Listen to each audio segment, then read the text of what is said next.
पालघर जिल्ह्यामध्ये रात्री झालेल्या जोरदार पावसामुळे अनेक ठिकाणी रस्त्यांवरील खड्ड्यांमध्ये पाणी साचलं।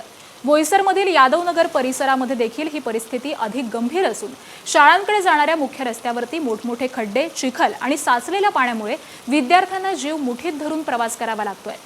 प्राथमिक शाळेमधील लहान मुलं चिखलात घसरून पडतात, तर 10वी-12वीचे विद्यार्थी देखील दररोज मोठ्या अडचणींचा सामना करतात। साचलेल्या पाण्यामुळे खड्डे दिसत नसल्यामुळे अपघाताचा धोकाही वाढलाय। विद्यार्थ्यांचे कपडे, बूट खराब होत असून शाळेत पोहोचण्यासाठीची त्यांना ही मोठी कसरत करावी लागते।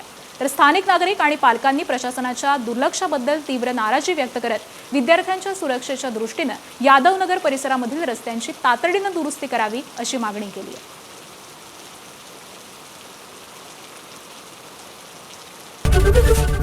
एबीपी माझा, उघडा डोळे बघा नीट।